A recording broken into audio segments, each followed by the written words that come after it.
Hey y'all, I'm at I-78. Good morning, good morning, good morning. We are here. There is expected to be a press conference in regards to the unsealing of the indictment against Sean Didsy Combs. As you know, he was arrested last evening. I was able to locate the indictment.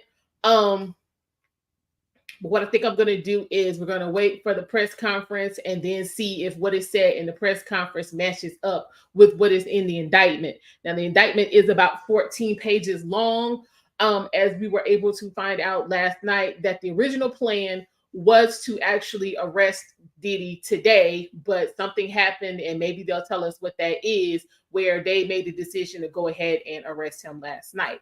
But let's see who is in the chat. Hey, Mark, how you doing? Long time no see. Appreciate you stopping by.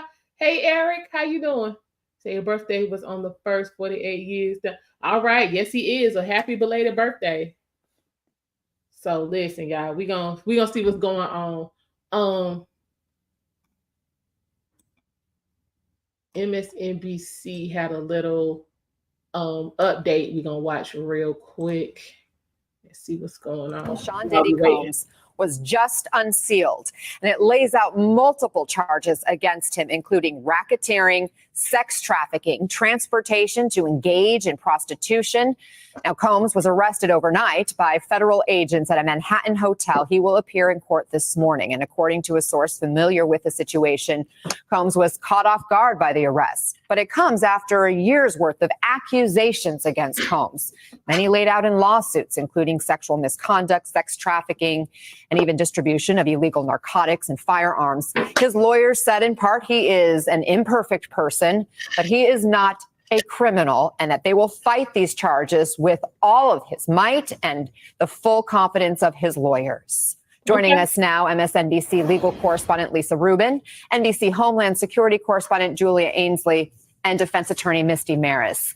All right, Lisa, obviously this was just sealed, a 14-page indictment, a lot in here. What more do we know about the charges and the allegations here? So, Anna, we know a number of things about the allegations, but I want to highlight a few things for you. One, today's indictment is solely against Sean Combs. But of course, the chief count is a racketeering conspiracy that alleges that Sean Combs used his businesses and a number of people that worked in and around him to essentially facilitate a commercial sex enterprise through which women were trafficked both internationally and interstate to serve his own sexual desires, including by pairing them, once they were plied with drugs he provided, with commercial male sex workers, then watching them and filming them have sexual intercourse with these people, and then to recover, then giving them forced IV fluids in a pattern that lasted between 2009 up through and including 2024. So there's an allegation here about who was involved in this enterprise beyond Sean Combs, and that includes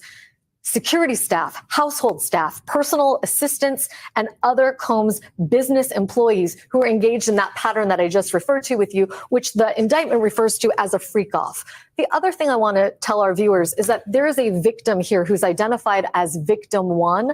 There's also a separate victim who's not identified by a victim name and number, who is the victim of that transportation to engage in prostitution count. So there's at least two women here that the U.S. Attorney's Office for the Southern District of New York knows about and apparently has interviewed. And the third thing that I would just underscore for you is, in addition to the criminal penalties that Sean Combs could be facing, there are forfeiture allegations, which basically suggest that Sean Combs should give up any and all property, real and personal, that was derived from the proceeds he obtained from this longstanding alleged racketeering conspiracy. So look for the feds to seize property from Sean Combs, and at the end of this case, when and if it reaches its end, to insist that they can seize real property, bank accounts, and otherwise that are obtained for him through this enterprise. So 3 counts specifically: racketeering conspiracy. Count 2 is sex trafficking by force, fraud, or coercion. Count 3 is transportation to engage in prostitution. And you laid out many of the details and the allegations that back up each of those counts. I do want to read one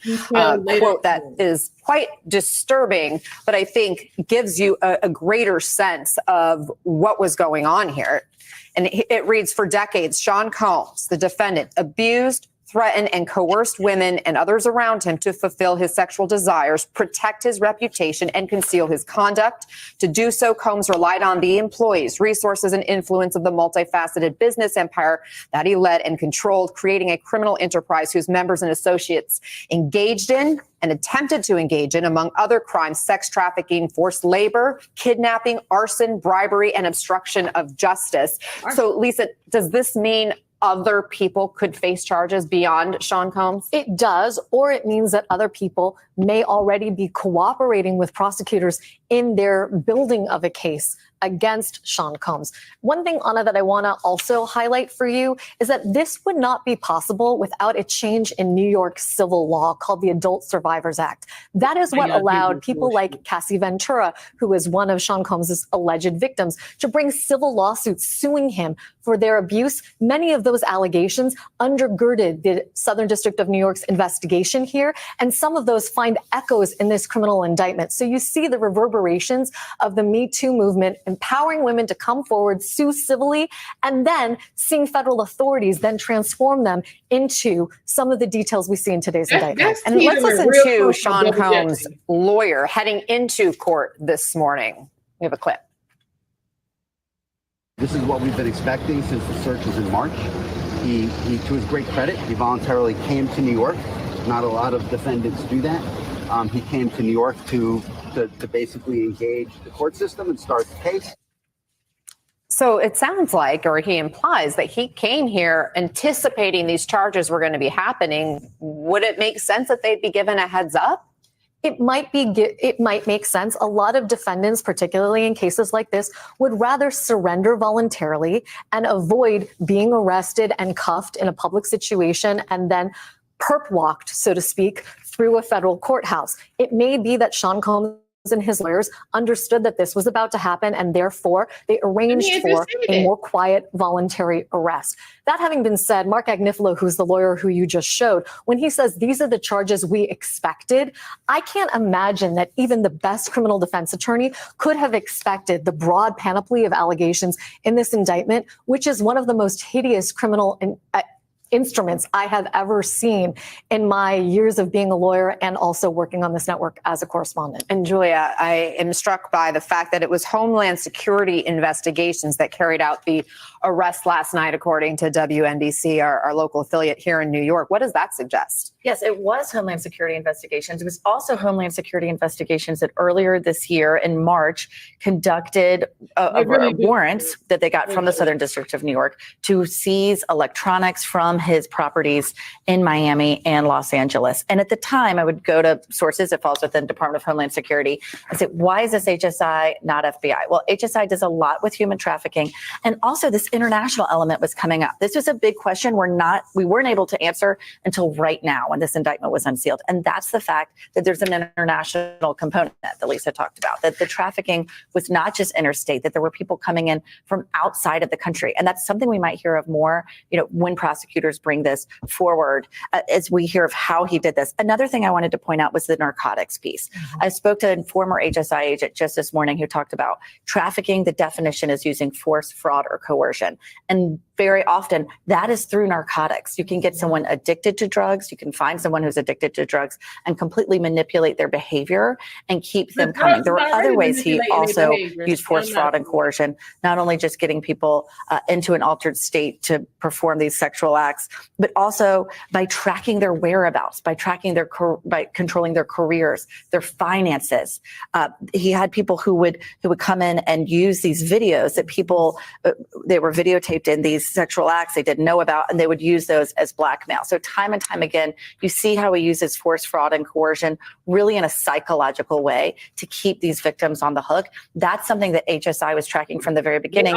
And like Lisa points out, came to light because of the allegations from former sexual partners of Combs. And Misty, what's your reaction to what we're learning in this indictment?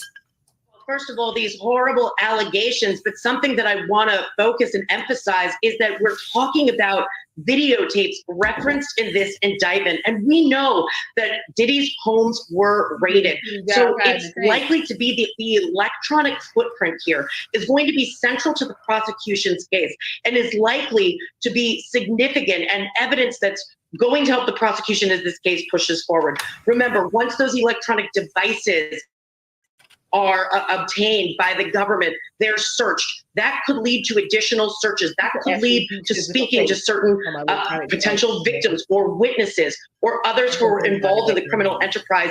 As Lisa said, there's others who are referenced, but we have not been indicted. Maybe they're cooperating. We don't know. But those electronics and what was obtained, especially in light of what was just pointed out, that much of the force, fraud, and coercion that was used to keep these individuals in Diddy's sphere was related to electronic videotapes and other electronic evidence that was obtained. So that is certainly going to be something that's going to move the needle forward for the prosecution. And according to this indictment, among the things they seized at his properties when they conducted that search warrant in March of this year at his Miami property, his Los Angeles, California property, they say they seized firearms and ammunition, including 3 AR-15s with defaced serial numbers, as well as a drum magazine. The defaced serial numbers, Misty, catches my eye. Does that suggest other charges, perhaps gun charges, could be coming, or is that already weaved into this indictment? So this is all part of that criminal enterprise relating to basically, there's a meeting of the minds between these conspirators to engage in criminal conduct. But certainly there could be other gun-related charges that could come down the pike against Diddy or others that were involved, especially when you're talking about the amount of firearms referenced and the fact that serial numbers were scratched off. There's specific charges relating to those. So certainly that could be something that comes down the road. His lawyers hope he would be released ahead of his next court appearance, Misty, because he voluntarily came to New York, as they described it, and they try to, paint this picture of someone who's cooperating with investigators or with prosecution. Okay, she gonna piss me off because from what we've seen so far, he has been cooperating. If he wasn't trying to cooperate, this fucker got a whole damn jet. He could have been gone. He could have left right after they did. Soon as he put all this shit back in the house, he could have been gone. So we're not gonna do this and act like he been, they had to go find him. Shit. If we're gonna be honest, he came to them. See, I'm not gonna do this with y'all. I don't even like Diddy, but the truth is the truth. So at this point, I would have to say he has cooperated with you bastards. But y'all making up stuff. I'm not a fan of this because this is teetering real. This real on the double jeopardy type time. But it's about to be time for this press conference. I'm not a fan. Like I said, I don't even like Diddy, but y'all gonna have to do better than this. Because again, at what point, and we might have to get into this later on. It's kind of early, as my grandma say. It's first thing in the morning. He didn't drag anybody in there kicking and screaming. He didn't chain them to the damn bedpost. He didn't do any of that. Shit. We saw in the damn video firsthand. Hell, Cassie could have been gone if she wasn't trying to carry all that shit with her. You really trying to be gone? Leave that dude like Tina. Leave all of that bullshit. Grab your purse because it's got your ID in it, and keep on trucking. What you say, Mark? Yeah. Yeah, he came to New York because he figured it was gonna be some bull. And you sit up here talking about they wanted to appear that he been cooperative. He has been cooperative. Because when I tell you I'd have been over there with Russell Simmons, please understand that's what would have been going on. Yeah, I done made you come find me. So yeah, I'm not bitch, no. And he got guns. Hell, I got guns, so what y'all gonna come get me too? I'm not a fan. Like I said, I don't even like these Negro. What happened?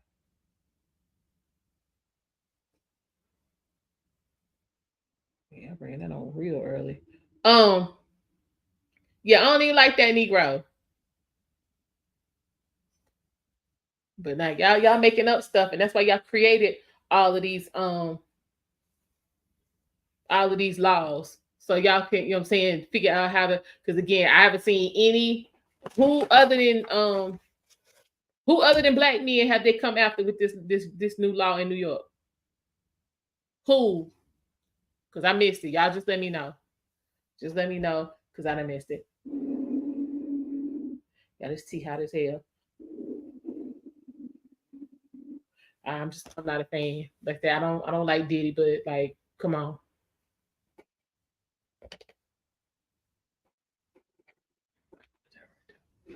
I'm not.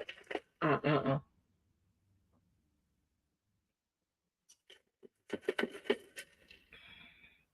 I'm gonna need y'all to be on time.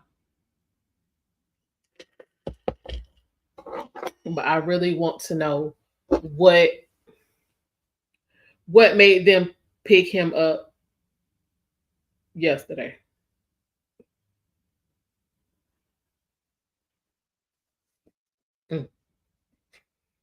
That was issue. That's what I want to know. Of course, we can't be on time. We can't be on time. We can't be on time.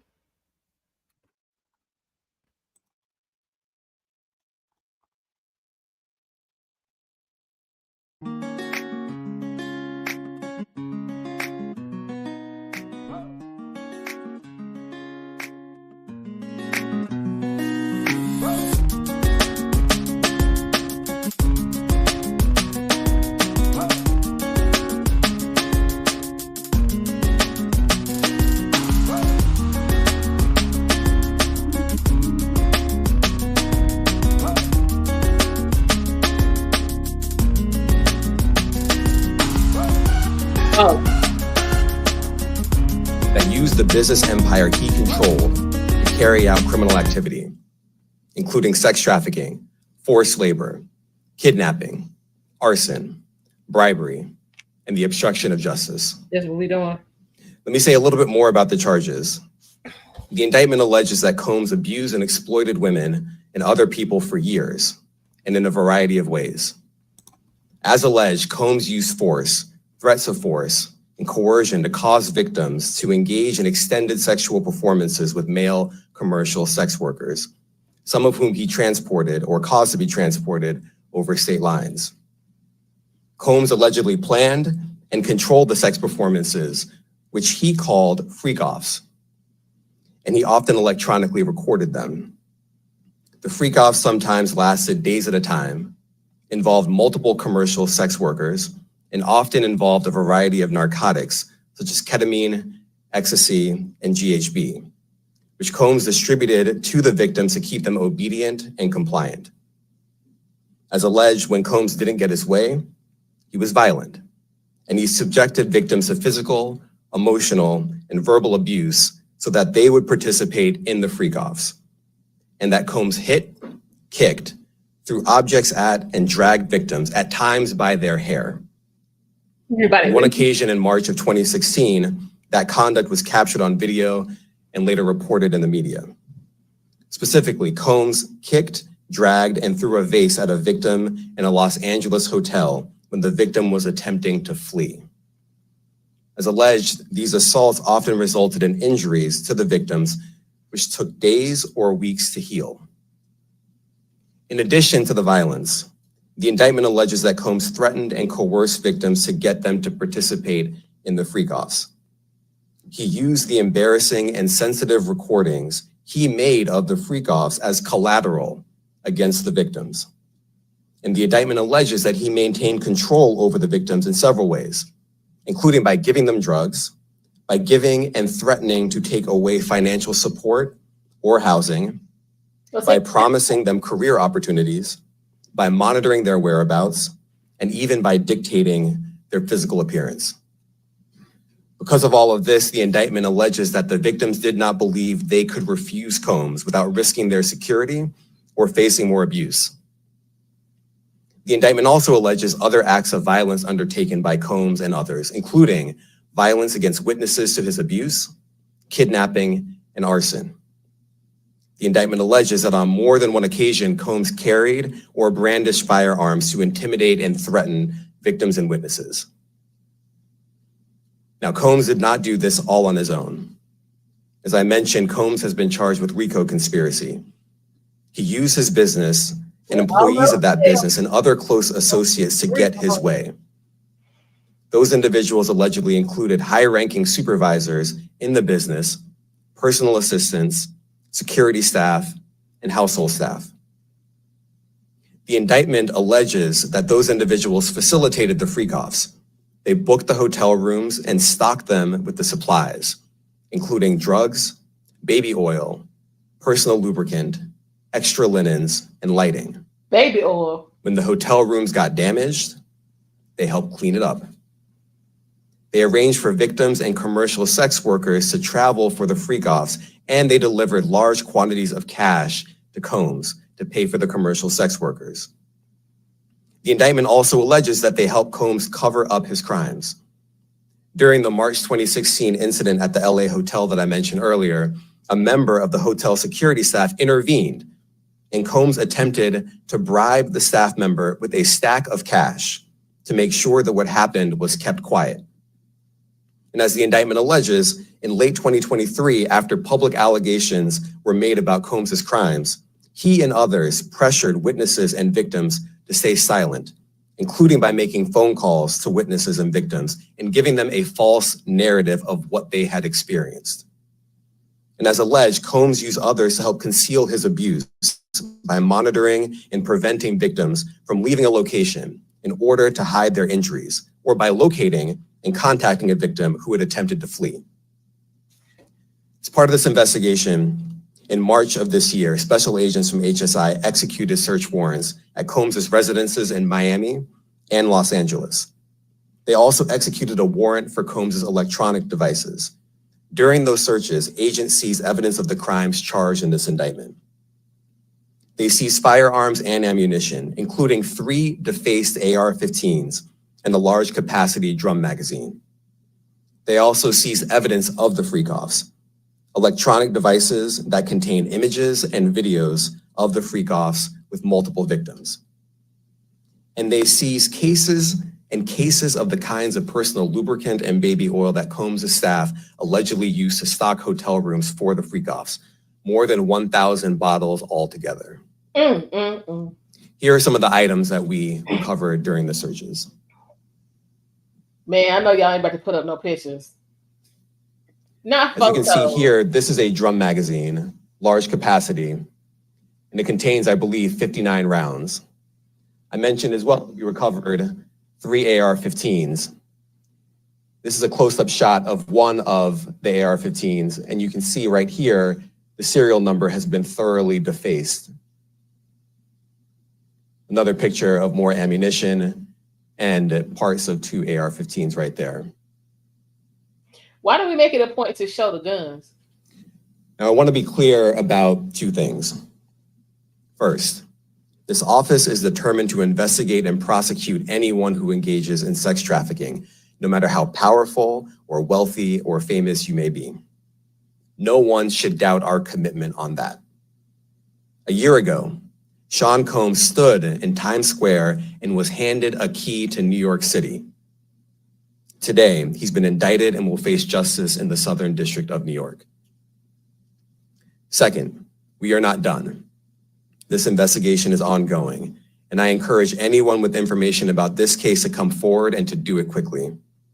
Anyone with information can call 1-877-4HSI-TIP. I want to express my deep appreciation for the victims and witnesses who have used their voices and helped bring this criminal conduct to light. We would not be here without them. I also want to thank the dedicated case agents on the HSI Trafficking in Person Squad in New York. They have been with us since day one and have worked tirelessly on this investigation. They will continue to be invaluable partners to us. I also want to thank the incredible agents and analysts from SCNY who have also provided tremendous assistance on this case. I'm deeply grateful for their continued work. And finally, I want to thank the outstanding career prosecutors from SCNY who are handling this case. Meredith Foster, Emily Johnson, Chrissy Slavic, Madison Smizer, and Mitzi Steiner, and their supervisors, Jamie Backleiter and Jacqueline Kelly. Why is it all women? They are members of the Civil Rights Unit in our criminal division. We created the Civil Rights Unit when I became U.S. Attorney.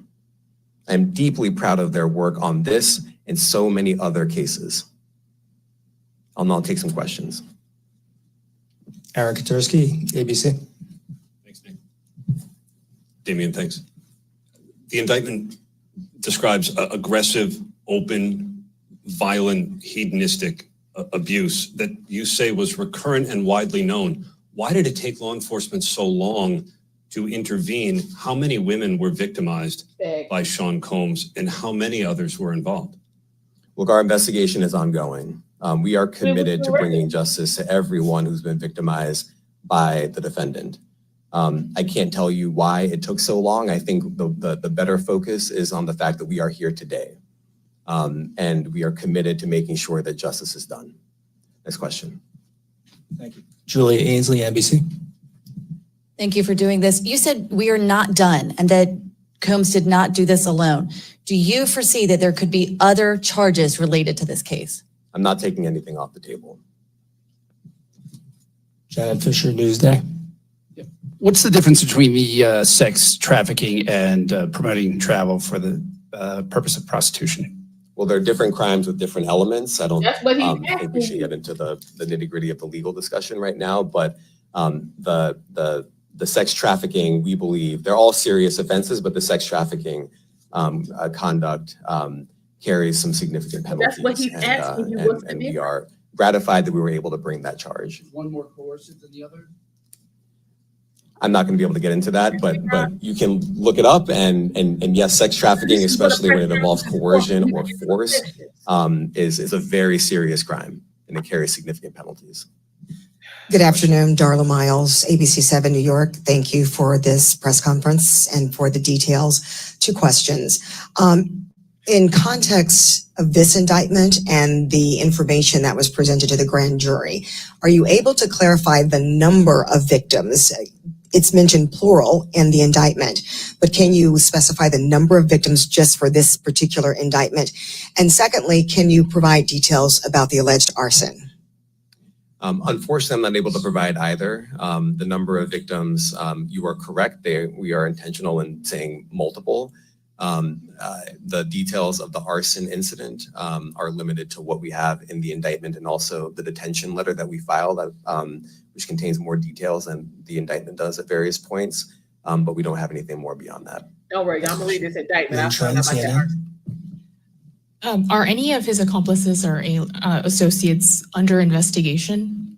And additionally, could he face any more charges? So the investigation is ongoing. That means both as to him and to anyone else who we believe committed the crime with him. Next question. Juliet Papa. Hi, good morning from 1010 Wins. Any indication that some of the women or victims here were imprisoned in his residences, and did he have locations where he kept them, and they were not allowed to leave? And also, he's indicted here, although there were searches and raids in LA, Miami. Why in New York? Well, I'm biased. I'm the U.S. Attorney in the Southern District of New York. I think that we have an outstanding track record of bringing some of the most impactful, sprawling, complex, difficult sex trafficking human trafficking, labor trafficking, you name it, the Southern District of New York can do it. And so we're very proud of that. And so the scope and complexity of this investigation isn't something that we ran from, it's something that we embrace, and we will continue to do that. As to your question about whether he imprisoned anyone, all I can say is that, I mentioned this March 2016 incident where something was caught on video where a victim was attempting to flee. That's not and there was imprisonment. violence that was associated with it. That's not imprisonment. That was at a hotel. Matthew Lee, Inner City Press. Thanks a lot. Does your office intend to seek remand, or are you reaching a bail package? And if you're willing, how would you contrast this with the R. Kelly case in EDNY in terms of the elements? Thanks. So we will be seeking detention. We have filed a letter laying out our reasoning for seeking pretrial detention. I'm not going to be able to expand beyond what's in the letter, but it contains all of the reasoning, and it contains the law as well. There is a presumption of detention in a case like this, and we think that's warranted. John Anise, New York Daily News. Thank you. I was hoping to get some more detail about the searches of his residence, the guns, the cases of lubricant, and the videos. Where were they found amongst his residents? Were they all scattered around the houses in one place? I kind of wanted to just get a better picture of how that stuff was found. Well, look, I think that some of the details that you're seeking are in the detention letter. So, for instance, some of the AR-15s, 2 of the 3 DeFace AR-15s were found in his bedroom closet in Miami, broken down into parts along with magazines with ammunition loaded in them. So some of that detail is in the detention letter. Beyond that, I'm not going to be able to get into where other items were stored. Ben Kochman, Post. Hey, thanks for doing this. Your office was the office that had been prosecuting Jeffrey Epstein before he died in custody. I have not read your detention memo yet. It's the first thing I'm going to do after this ends. But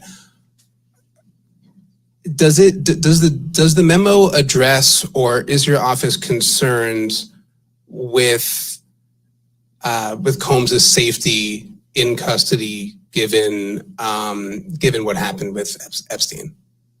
So we are concerned with anyone's safety whenever they are detained prior to trial. It's part of our obligations to keep people safe as well.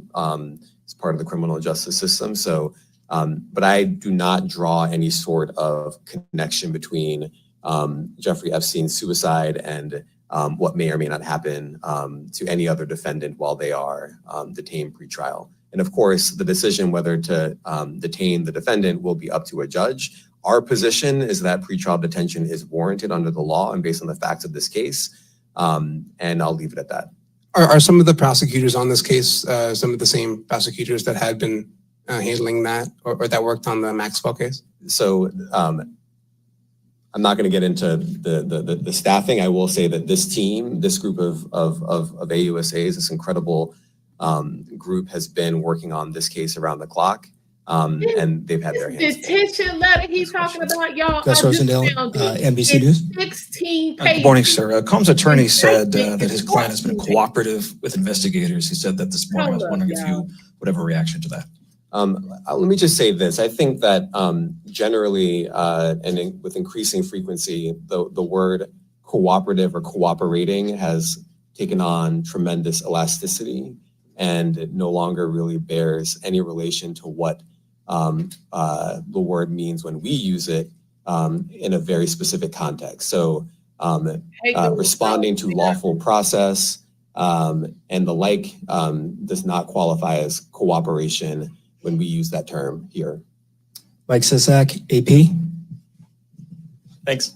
To that end, was there any discussion of Mr. Combs surrendering? I understand he was taken into custody at a hotel in Manhattan last night, and maybe that wasn't the plan. Can you elaborate on how that came about and why that was?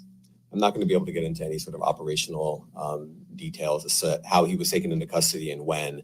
He is in custody right now. He will be appearing in court later today. Was there any discussion of him surrendering, given they claim he's cooperating? I'm not going to be able to get into law enforcement tactics or operations.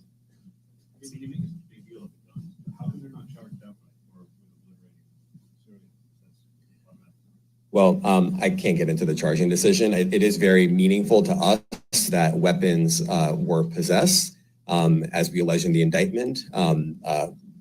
Part of the reason why this conduct was so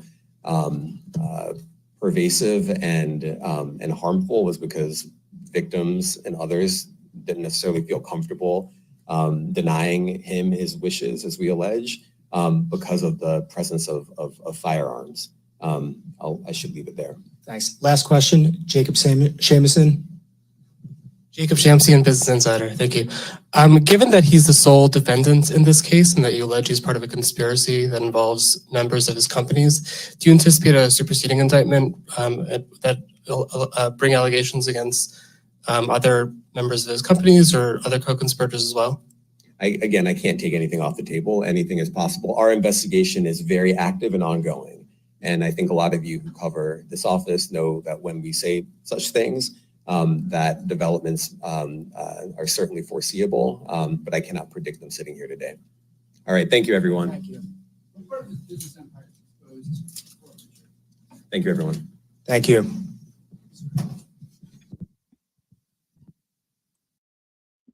Okay, y'all.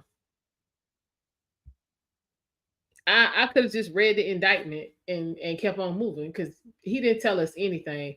One thing I do think is interesting is why is this guy's whole team women? Where the men? Where the men?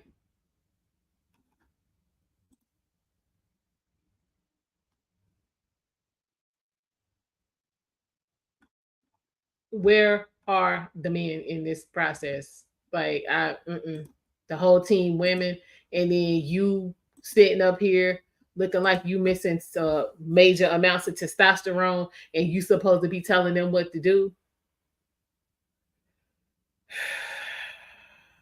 I'm gonna say this right here. Sounds to me, just based off of what we have heard so far, y'all really don't have any concrete evidence.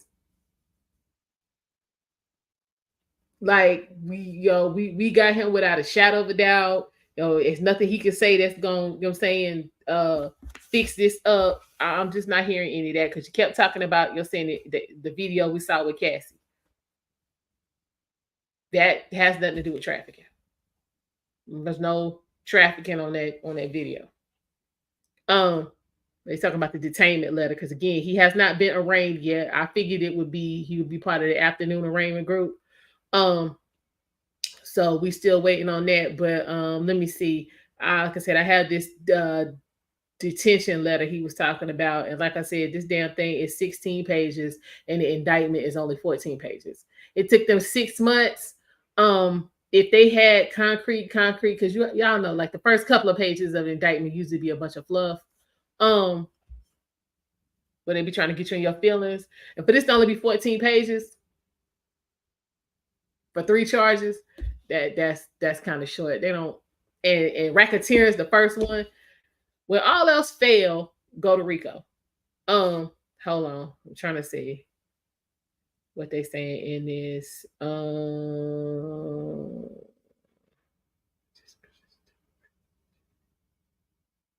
Okay, they saying, hold on. They won't. Okay, so he poses a significant risk of obstructing justice. So they're trying to say he a flight risk.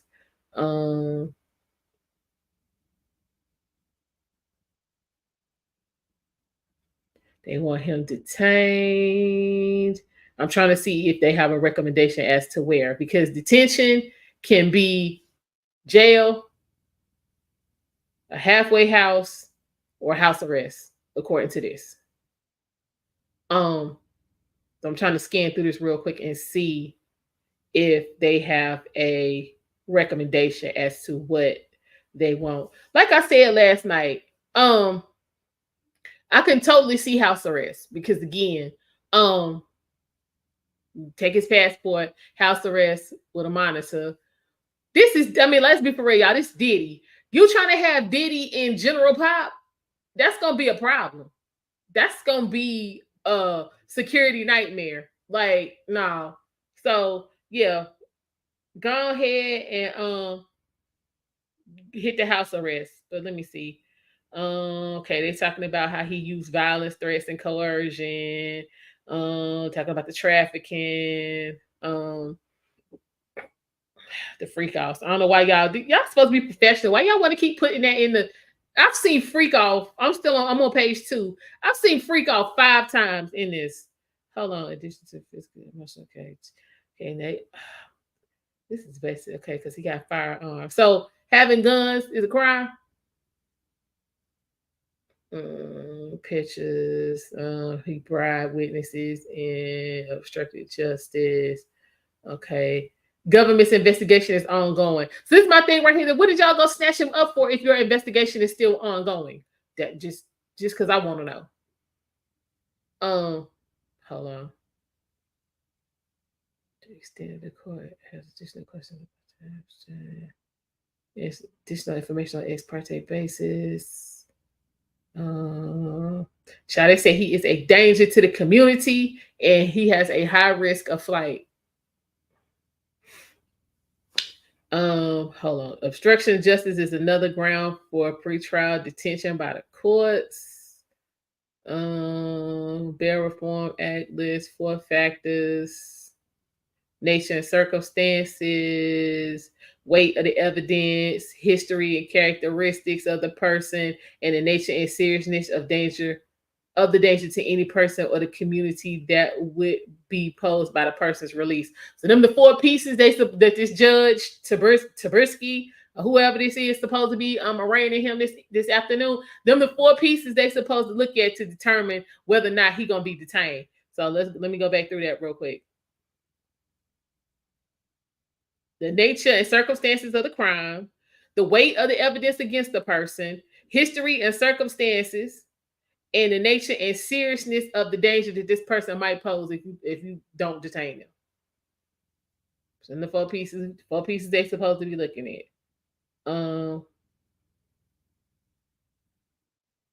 Evidentiary rules do not apply at detention hearings. Government is entitled to present evidence by way of proffer, among other means. Okay. With judicial officer hearing combination. Let's keep going. Discussion. For the reasons set below, defendant poses significant danger to the community, both in terms of physical violence and obstructive conduct, as well as the risk of flight. Okay, so they're saying he is charged with dangerous,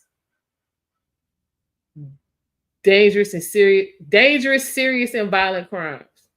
Hold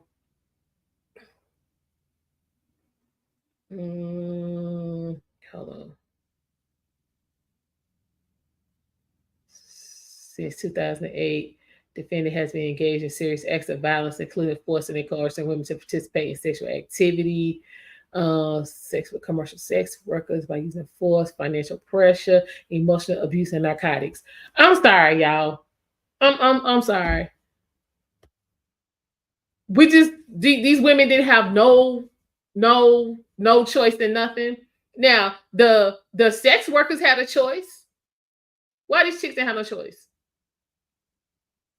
Because I'm pretty sure if you was in the vicinity, in the circles where you could even be approached to even becoming the Diddy, you had access to, you know what I'm saying, to the gossip.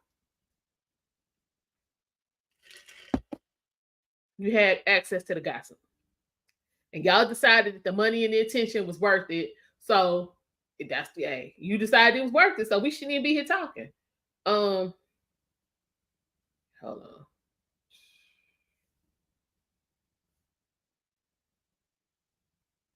Oh, they said his acts of violence was systematic and persuasive. Okay, let's see. Defendant's violence and abuse often occurred behind closed doors, including his homes, hotels where he was staying, and other private settings. Okay. The defendant's long history of violent conduct makes it clear that even the most stringent bail conditions will not suffice to ensure the safety of the community. What child? Let's see, defendant is serial abuser who repeatedly assaults and coerces women to achieve his own sexual gratification and uses his vast wealth and position of power in the entertainment industry to conceal his illegal conduct and prevent him and witnesses to his abuse from coming forward. Okay. Let's see. Obstruction. Part of the charge racketeering conspiracy. Defendant engaged in obstruction of justice, including bribery and witness tampering. Okay. Do y'all actually have any of the people that he so-called bribed? Like, do y'all have like statements from these people? Where the affidavits? I bet these interrogatories is gonna be fire. I hate we never gonna see that. Because they don't make interrogatories available to the public. Let me see. Both. Okay, we have every reason to believe the defendant will continue to engage in such obstruction if released. Well, at this point, let's look at it like this. You give him, you put him on house arrest. Anybody who deal with Diddy on this type of, at this point, with all of this shit being out, you should just, you know what I'm saying, charge that to the game. You want to be there. All of this done come out. We sitting here going through all this paperwork, and you still trying to go up there and fuck Diddy? You get what's coming to you. You get what's coming to you. I wouldn't care. Let me see. As to tell the indictment, they still talking about this freak off back in March 2016. It is September 24. We don't care about the freak off in March 16. Yeah, Diddy say he didn't do none of this. Hold on. More recently, defendant has directly and through intermediaries engaged in obstructive conduct related to the matters under investigation in this case, which is what? Specifically following potential victims and witnesses of the alleged conduct, including individuals he did not speak to regularly and hadn't spoken to in years, in an attempt to feed those victims and witnesses false narratives about the defendant's criminal conduct. What? Okay. What else? Let's see. Defendant's recent conduct. Okay. No, they're citing the case.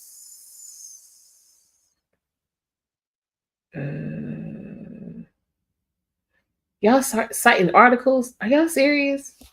They cite a Billboard magazine article, a CNN article, a YouTube video. These are the sources they citing in this, y'all.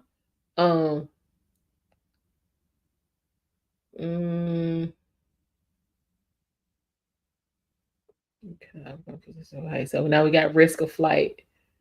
This is my thing right here. He could have been gone. Like long time ago. He could have been gone. I don't understand. He could have been gone.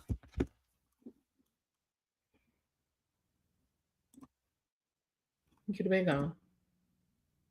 If he really wanted to go. Child, why am I only on? Hold on, no, we're on page 12 now.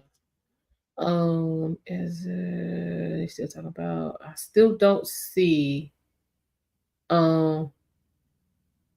still talking about flight.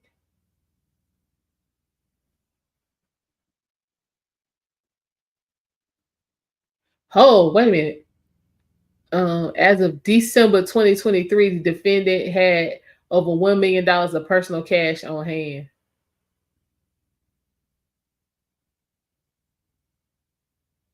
Yeah, he got a private plane, true. I mean,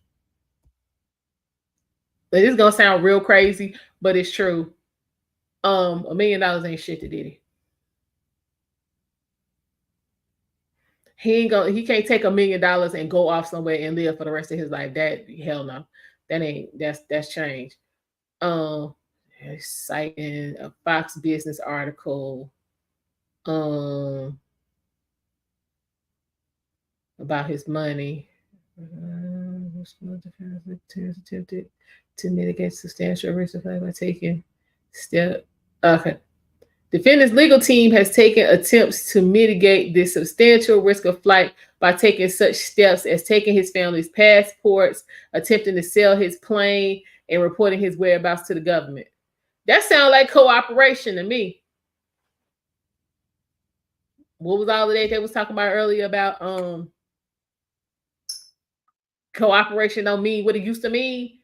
If the attorney has everybody in his family's passports, they'll try to sell the plane, and they keep telling you every time he make a move, that sounds like cooperation to me.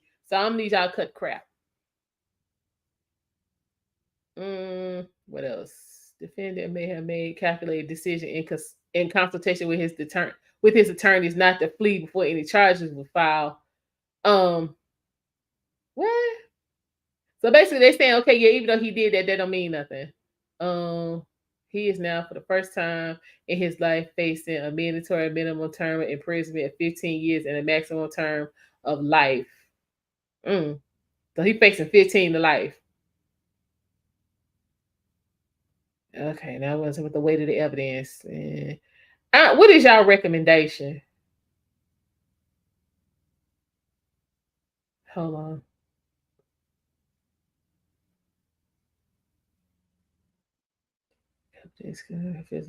Finally, records. Okay, I'll say defendant's proposed bail package is insufficient. Conclusion, set forth posing ongoing significant danger to the community. Repeatedly engaged in obstructive conduct, presents serious risk of flight. Government respectfully submits that the defendant cannot meet his burden of overcoming the statutory presumption in favor of detention. There are no conditions of bail that will ensure the appearance and compliance of the defendant or the safety of others. Accordingly, any application for bail should be denied. Okay, so no, they just saying, detain him, but there's no, from what I'm looking at in this, there's no recommendation of which route to go.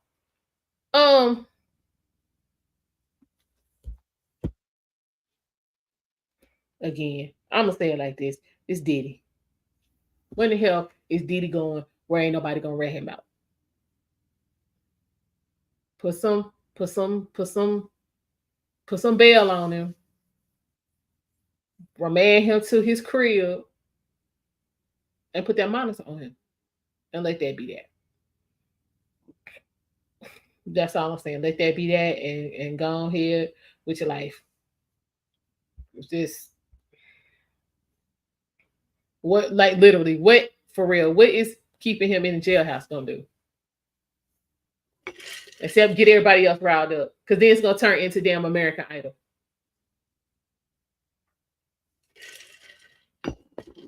It's gonna turn into jail. It's gonna turn into American Idol, and then it's gonna turn into a war zone because you're gonna have people who trying to, take Diddy down because they jealous. Then you got the other ones who want, to get on, and then they gonna start, trying to protect Diddy, and then you're gonna have to fight. So go ahead and send that man home. Just don't, if y'all feel like he gonna leave, just don't take 16 years to get the trial started, and then you ain't got nothing to worry about. But I just don't, y'all got to give me something more concrete than this. This is not it. This ain't it. I'm just saying. Because oh boy didn't answer it. He really didn't answer any questions. He really didn't. He didn't really. He didn't tell us anything that we couldn't find out if we, if we read this indictment, which we'll probably do at a later date, like do a deep dive through the whole thing, because it's only 14 pages. But I'm gonna go through it and pull out all the fluff, and then we can just get to the meat. So in fact, let me do that. Let me go ahead and print that off, scan through it, and we'll get into the important stuff. But all right, y'all. So we have seen the press conference. Take from it what you will. I hope y'all guys did get something from it. For me, he didn't really answer any questions. We went through the detention letter. His arraignment will be later on this afternoon. I think second session of court starts at like 1:30, 2 o'clock, somewhere around in there. So we should have some information about 3 or 4. So once that comes out, y'all know I will bring it to you. Meanwhile, while I was doing a little bit of research on this, hey, Mrs. She said, how you doing? Guess what I found? Y'all's good vice president is finally made her way around to the National Black Journalists Association. What is it? Association of National Black Journalists. Yeah, the NABJ. So they have some kind of discussion, and she is supposed to be participating in it, and that is supposed to start around 2:30. So we're gonna peep in and take a look and see what y'all vice president got to say. Because she about a month and a half late. She was supposed to have her ass there back when Trump was there. So I don't know what happened. But we're gonna see what she says. So yeah, it's around 2:30. Knowing them probably be about 3:30.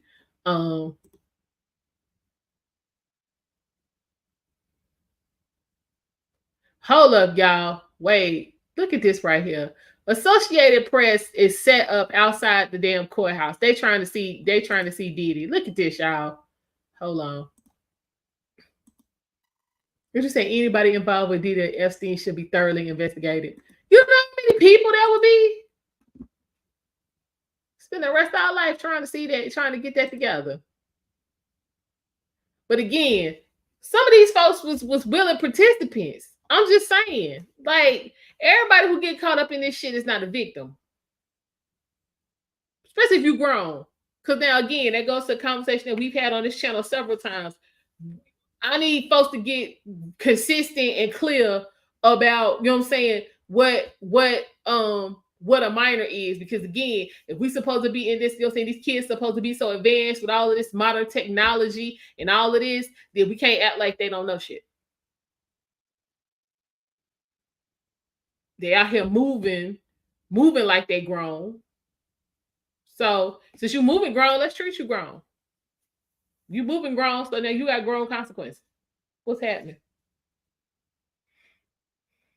And investigated for what?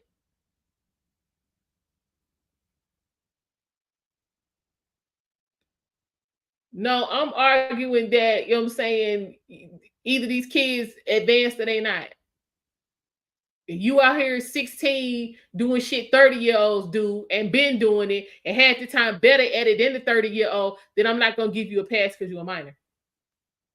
That's what I'm saying, Dover. I'm not doing it.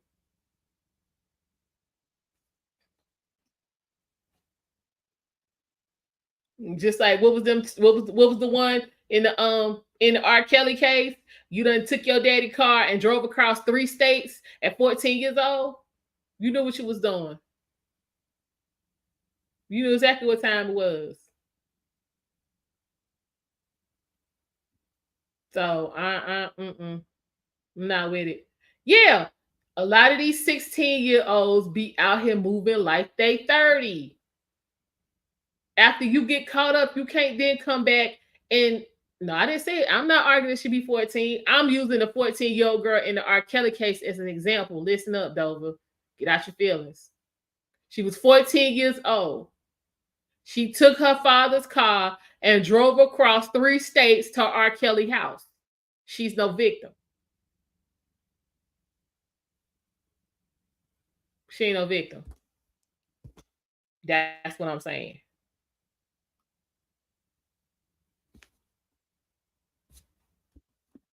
A lot of these chaps be out here like they grown. So we should we need to treat them like they grown. Stop all of this.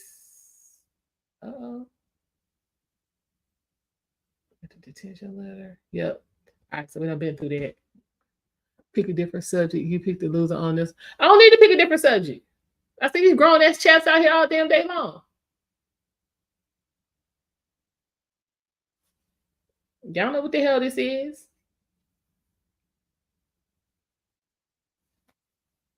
Y'all out here quoting Sexy Red and all that kind of shit, and then you want to come boo-hooing and crying because you pregnant at 15. You knew fucking was gonna get you knocked up. No, not doing it.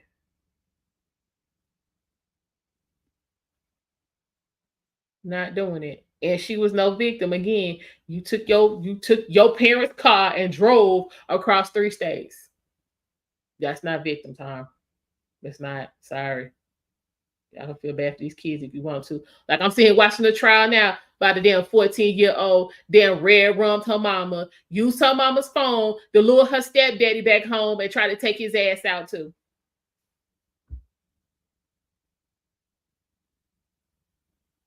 That's fine, Dover. That's fine.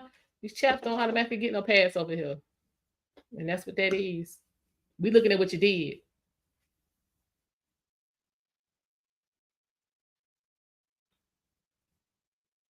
We looking at what you did. So that's fine.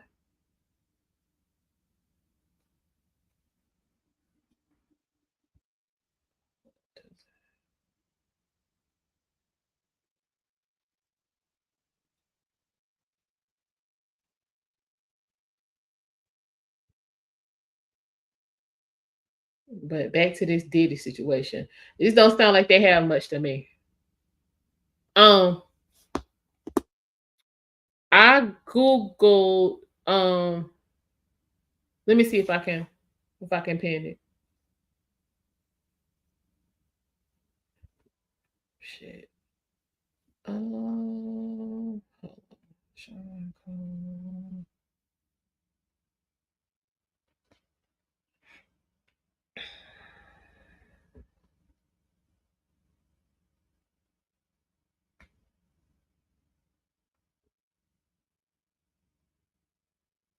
There we go. Courthouse News Service.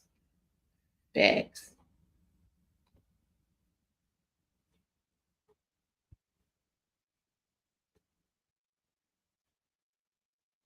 Yeah, she sitting up in there and damn took her mama out and damn fought her stepdaddy like a grown ass man. She only 14. Shit. And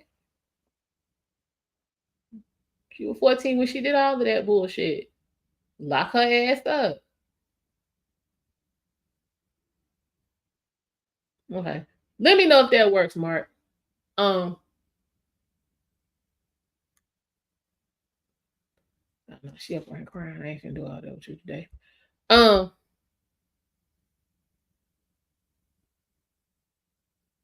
Hey Danny, how you doing? I can't believe they got the camera set up because they're trying to see. Y'all, you have no idea how long this thing might take. Is that pizza?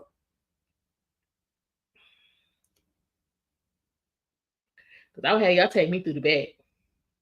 I'll be going through all that. I need to be in the back. Should I come to hook that microphone up? He like, I got to have it all. Let me see if they saying anything.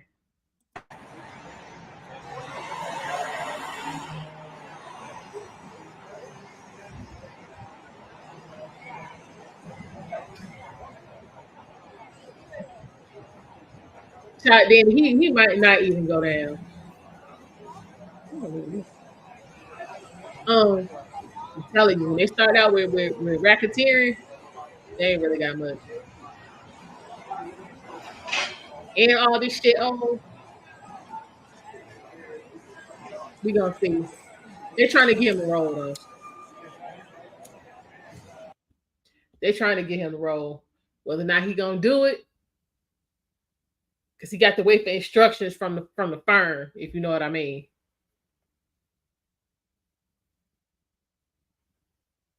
Okay, glad that worked.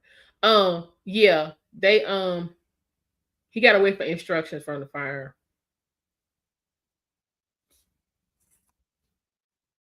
Like, he can find exactly what he's supposed to say. But hey, it's a lot of traffic.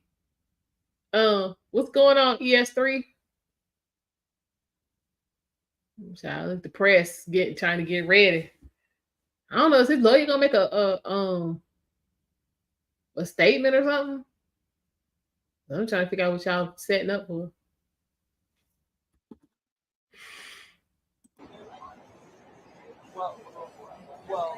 Let's see what else going on. Y'all got a lot popping off. These folks just walking. Y'all act like it's cold. Is it cold up there today?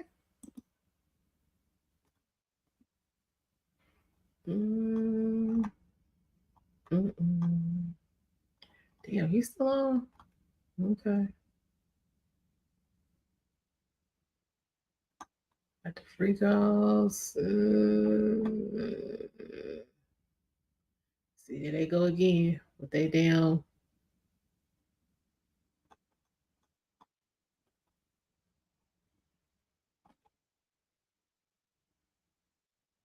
Oh, they got the. Wait a minute, y'all live streaming Rich Homie Quan's funeral. Hold up, you know I gotta see this. Y'all, they is streaming the funeral.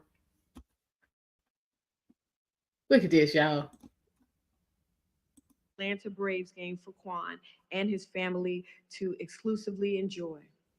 Now, therefore, be it resolved that the mayor and council of the city of South Fulton, Georgia, celebrate, recognize, and honor the outstanding life achievements of Rich Homie Quan, and extend condolences to his family and friends around the world who Quan has profoundly touched through his music and style, and on behalf of over 108,000 residents that call the city of South Fulton home, So y'all got we the hereby proclaim today, Tuesday, September 17th, 2024, as the Qantas Lamar Appreciation Day, and may his legacy forever live on through his family and friends and the great memory he leaves us, rich in spirit.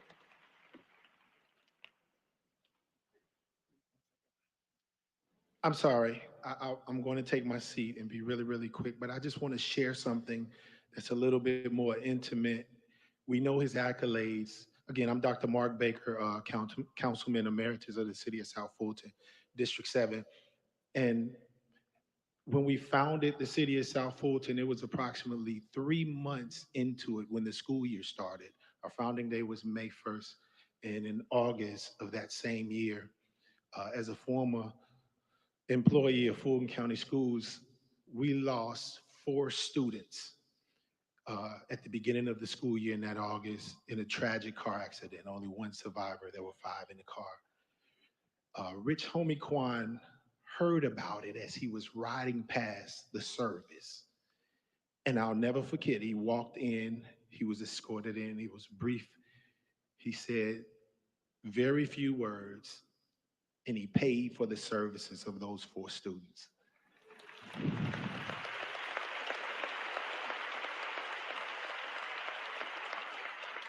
And I think that should just be noted here while we talk about his accolades as a recording artist, but we also speak to the heart of what actually exuded from your family.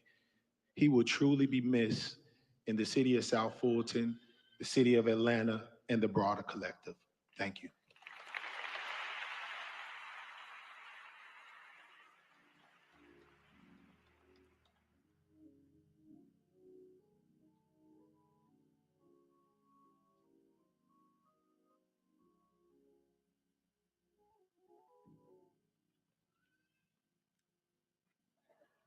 Good afternoon. My name is Chaplain Smith, and this is Chaplain Poole, and we're here to represent Sheriff Levon Allen, who's present with us today. We honor Pastor Dollar, Reverend Franklin, Reverend Jackson, Chief Chaplain Davis, and all clergy present. We honor Sheriff Allen, Chief Arnett, and members of the Clayton County Sheriff's Office, but most importantly, we honor the Lamar family. Chaplain Poole is going to read a letter from Sheriff Levon Allen. It reads, to the family of Mr. DeQuantus D. Lamar, Rich Homie Quan, please accept my deepest sympathy on the loss of Mr. DeQuantus D. Lamar, Rich Homie Quan. I pray your loved one's soul is resting in peace and that God Almighty will grant you the courage and the strength to bear the loss. While nothing I can say will lessen the sorrow that you feel at this difficult time, I would like to encourage you to remember that we serve an awesome God who does all things well. His love is unconditional. Child, this out of order. I'm sorry. Are true. He has promised a place of peace and rest for those who love him and seek to do his will. When and y'all got a reflect whole on the auditorium. virtuous walk of your loved one, may it comfort you to know that your loved one is a recipient of that great promise.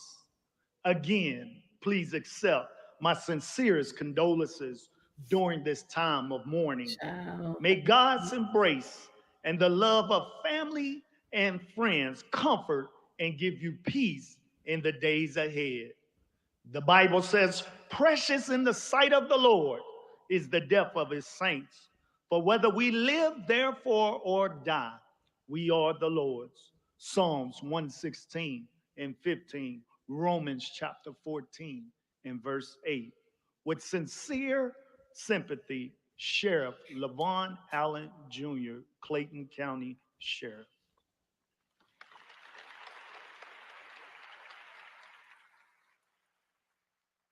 I can't. Just come on, y'all.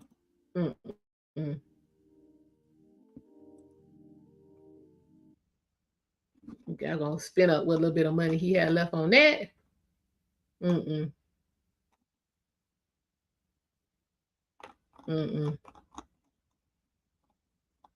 see what else we got. I don't know. It will be right on time with the foolishness, though.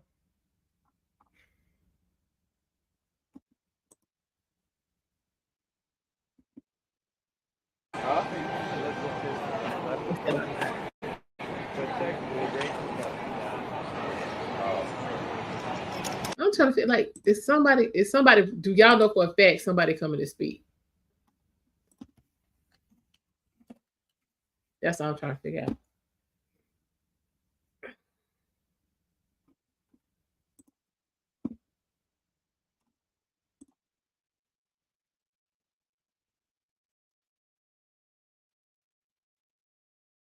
While we wait, let's see what Anton's talking about real quick.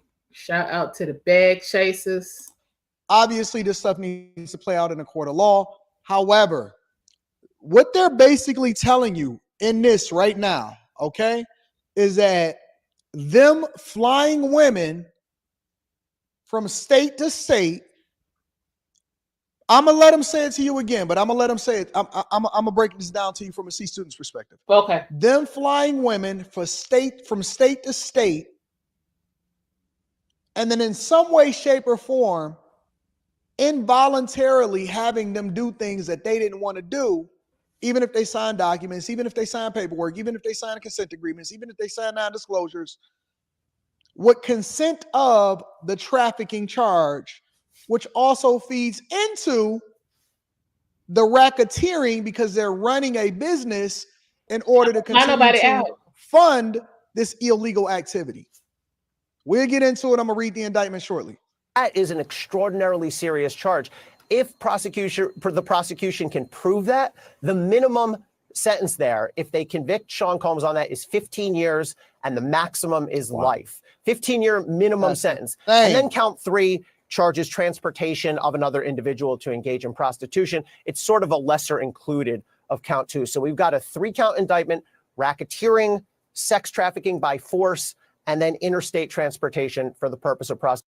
This is what I'd like y'all to do, all right? Because I know that Chat Lives Matters, and the chat is a co-host of all of my shows. that I live stream on. Mm. Please, for this conversation alone, just one time in your life, remove race out of it. For one time in your life, can you figure out how to remove the race part out of it and just look at it on the surface of the charges that's being levied? This has nothing to do with race whatsoever. All right? Because I know you always like to say, anytime, look, Brady Hudson, anytime the victims was white, you would be dragging them. No. What the hell does that have to do with the price of tea in China? We done drug the white ones over First here. of all, it's a lie. And secondly, that has nothing to do with my take on this situation. We don't care who is who. I'm speaking objectively based off of the charges that's being levied. And what I'm saying is they can basically throw that word trafficking at anything. They throw it at somebody that's pimping a chick on Figueroa. They throw it at somebody that fly a chick out and then she didn't agree with it. Anything can be applied to trafficking. And so what I'm telling you guys, yes, okay, so the dude is extra freaky Jason. Yes, the dude is a monster for absolutely putting his hands on a woman, including Cassie. Absolutely, we watched the tape. We seen what CNN released months ago, and we can hold them accountable for that.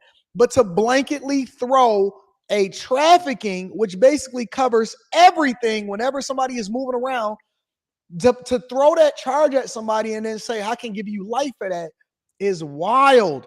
And what y'all don't understand is the far-reaching consequences of this thing, which has affected so many different people who may not have been doing the right thing legally, but at the same time, throwing that charge, and a lot of times they throw that charge at people. And I've had people catch that charge before, and I've talked to them. They throw that charge at people in order for them to take a lesser charge and not be able to defend themselves in court because they're already sullied in the court of public opinion. And so I need you to look at this objectively. I know it's very difficult for you to make a decision or have a conversation about something and be able to look at the far-reaching consequences because you don't think that it affects you. But what I'm saying is, yes, he very well may be a monster and it's very difficult to defend him, but to throw something like that and then to say that people wasn't participating willingly is a wild thing because anybody can say anything about anybody, but you can't necessarily prove that they wasn't willing participants. And just because they flew across state lines does not mean that that warrants a trafficking charge. So remove the race out of it. This don't have nothing to do with race. This has everything to do with they wasn't even thinking about coming for him until the court of public opinion started saying that about him in the first place. Should he be charged with something? Probably. Trafficking, that's a bit wild for me, me personally. And see, this is why, you know, I know it's unpopular for me to say it because everybody wants to be on the bandwagon and say, oh my God, crucify him. But I'm not you and I don't give a fuck about what you think. I say what I think based off of my own assessment of the situation, and then I go from there. Constitution. It's a very serious indictment. These charges are extremely serious. The Southern District of New York does cases like this. They do cases against powerful, famous individuals all the time. And soon Sean Combs will be in court and he will certainly plead not guilty to this. And then we'll be underway with the proceedings. Yeah, Ali, this is an extremely serious case. And Josh Campbell, let me go to you and see what you think in terms of what stands out to you. I don't need the news conference. I seen the news conference, and then I'm going to read the indictment federal investigation here.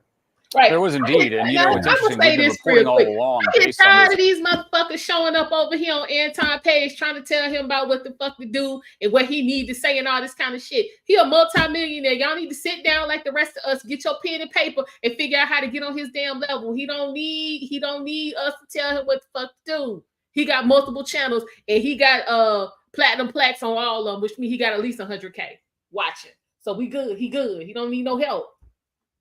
Just sit back and listen. And get on my nerves with that. Assisting him in this effort to include members of his security team, members of his household staff, other employees. And as we look through this indictment, again, that was just unsealed, I want to read you one portion which lays out this slew of allegations. They say in this indictment that members and associates of the Combs enterprise engaged in and attempted to engage in, among other activities, sex trafficking, forced labor, interstate transportation for purposes of prostitution, coercion. I'm about to read the indictment myself, but let me say this. All flights is off. All flights is off. Yeah, if you y'all shit, you can't come. I'm not. Nope. This is my thing. It's just real funny how the sex workers that he brought in to do all of this stuff with these women that couldn't leave, they got to leave. How the hell they get to leave? Why he ain't keep them? But you couldn't go nowhere.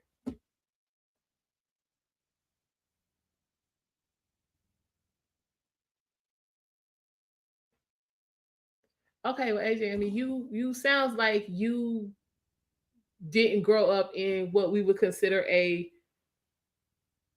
regular environment. So, I mean, I could see how some of this other stuff, you know what I'm saying, is taking place. But, I mean, it still kind of speaks to what I'm talking about. You was out here moving grown. Whether it was, you know what I'm saying, getting married at 16 when you didn't need to, or having to take care of your siblings, you were still out here moving grown. But back to what Anton talked about. Tickets. See what happened? Now you messed it up for yourself. Now you can't come and party. Party. No, none of that. All rappers is making adjustments immediately. And let me also say this. It's gonna be something that's Flued Out is canceled. And they'll be the next group. Kenya from Cali say just be a decent person. Whatever. Anybody can accuse you of anything at any time. And we all know that, especially when you got resources. And I'm not saying that Diddy is innocent, but I'm saying that everybody else, anybody can accuse anybody at any time. Let me say this also. This is why you have to be careful with who you do business with. And I say that because it all seems cool until it's not. Exactly. All of the bodyguards, because I watched the press conference and what he said, what they were saying was, listen, we not done investigating and we not done throwing charges on people. Just because he the first person that we arrested, don't mean that he gonna be the last person that I deal with. So a lot of y'all like to align yourselves with people and do business with people based off of the fact that they popular or they got the bag. But then when you named in this RICO case, in this racketeering case, when you named in the case with him because you worked for him, but you didn't blow the whistle fast enough because you didn't know, because she was a willing participant, and then she came back and made an accusation of you and you wasn't familiar with it, now you're going to be used as evidence, or now you're going to get them charges thrown against you. And this is why I say it's important not to just join the club. Stop doing things based off of popularity. Start evaluating whether or not that's the environment that you really want to operate in. Whether they good people or not, listen, oh, you know what? That's a little out of my wheelhouse. I got to stay out of that. I'm going home. I don't want to be a part of that. You have to be careful who you align yourself with, because you cannot sit there and still absolve yourself from it and say, I ain't seen nothing, heard nothing. I think that a lot of these people is only saying something so they're not the ones that's getting indicted along with it. Tell it, Anton. Let's read the indictment. Tell it. Let's go into it, y'all. United States versus Sean Combs. This is an indictment letter. Dear Judge Tarnofsky, a defendant. I'm gonna go ahead. It's lunchtime, y'all. We'll go ahead and let y'all go, but we will be back at 2:30 to see what y'all vice president is talking about with the black journalists. And I will see y'all then. We'll also have live coverage of Donald Trump's town hall with Sarah Huckabee Sanders this evening. So definitely make sure you have your notifications. I do appreciate each and every one of you for stopping by. And I will see y'all in about 2 hours.